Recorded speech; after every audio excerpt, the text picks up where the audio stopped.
दोस्तों, अगर आप कृतिदेव, देवलिस, मूसा या इसी प्रकार के किसी अन्य फ़ॉन्ट में टाइपिंग करते हैं, जिसमें कुछ स्पेशल कैरेक्टर्स जैसे कि आधा फ, बड़ा ऊ या हिंदी में ब्रैकेट्स आदि बनाने के लिए आपको अल्ट के साथ कुछ नंबर्स भी प्रेस करना होते हैं, तो मुझे नहीं लगता कि यह एक बहुत ही मज़ेदार काम होता है। इसमें कई सारे कोड तो याद रखना ही होते हैं, साथ ही इन्हें बनाने में काफ़ी समय भी बर्बाद हो जाता है। अगर आप चाहते हैं कि आपको ये कोड याद न करना पड़े और बिना कोड याद किए ही आप हिंदी टाइपिंग के स्पेशल कैरेक्टर्स बना लें, जिससे कि आपका काफ़ी समय भी बच जाए और आपका काम भी आसान हो जाए। तो आज की क्लास में मैं आपको बताने वाला हूँ एक ऐसा तरीका जिससे आपको ये कोड्स भी याद नहीं करना पड़ेंगे और बिना कोड याद किए ही आप बहुत ही अच्छे से हिंदी के इन स्पेशल कैरेक्टर्स को यूज़ भी कर पाएंगे। आगे बढ़ने से पहले दोस्तों, अगर आपको टेली, एमएस वर्ड या एमएस एक्सेल के किसी भी टॉपिक पर वीडियो चाहिए या इनमें किसी भी प्रकार का कोई डाउट है, तो आप निसंकोच कमेंट में लिखें। आपकी समस्या के समाधान की पूरी कोशिश करूंगा। तो आइए बढ़ते हैं आज के टॉपिक पर। दोस्तों, यह तो आप जानते हैं कि स्पेशल कैरेक्टर्स जैसे कि आधा फ को टाइप करने के लिए अल्ट के साथ नंबर पैड से 0182 को टाइप किया जाता है, या चंद्र बिंदु बनाने के लिए अल्ट के साथ 0161 जैसे कोड टाइप किए जाते हैं। तो बिना कोड याद किए ही अगर आप स्पेशल कैरेक्टर्स को यूज करना चाहते हैं, तो सबसे पहले तो आप की सीक्वेंस अल्ट IS प्रेस कर दें। इस की सीक्वेंस को प्रेस करने पर आपकी स्क्रीन पर सिंबल डायलॉग बॉक्स ओपन हो जाएगा। दोस्तों, अगर आपको ऐसा लगता है कि यह तरीका तो आप पहले से ही जानते थे, तो थोड़ा सा रुक जाइए और वीडियो को पूरा देखिएगा, क्योंकि आगे एक ऐसा ऑप्शन बताने वाला हूं जो शायद आप पहले से ही नहीं जानते होंगे। तो यहाँ पर सबसे पहले तो फॉन्ट पर क्लिक करके कृतिदेव 010 को या हिंदी के जिस भी फॉन्ट में आप काम करते हैं उसे सेलेक्ट कर लीजिए।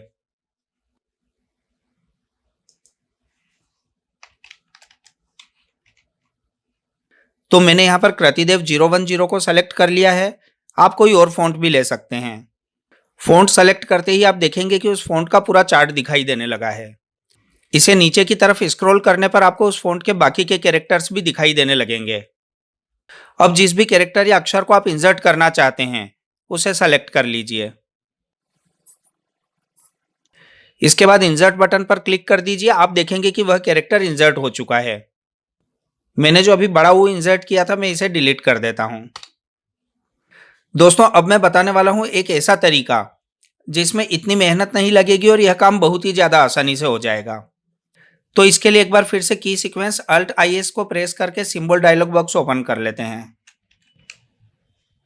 अब जिस अक्षर की आपको बार बार जरूरत होती है उस अक्षर को सेलेक्ट कर लें।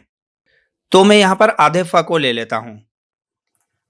इसके बाद नीचे दिए शॉर्टकट की के बटन पर क्लिक कर दें। अब यहां पर प्रेस न्यू शॉर्टकट की वाले फील्ड में आपको कीबोर्ड से वह शॉर्टकट की प्रेस कर देना है जो आप इस अक्षर के लिए असाइन करना चाहते हैं। वैसे तो आप कोई भी शॉर्टकट की ले सकते हैं, पर शॉर्टकट की असाइन करने से पहले मैं जो बता रहा हूं उसे आप थोड़ा सा ध्यान से समझ लें। समझाने के लिए यहां पर मैं कीबोर्ड से प्रेस कर देता हूं कंट्रोल के साथ C। आप देखेंगे कि यहां पर नीचे की तरफ currently assign to edit copy लिखा हुआ दिखाई दे रहा है। इससे यह पता चलता है कि यह कॉपी करने की शॉर्टकट की है।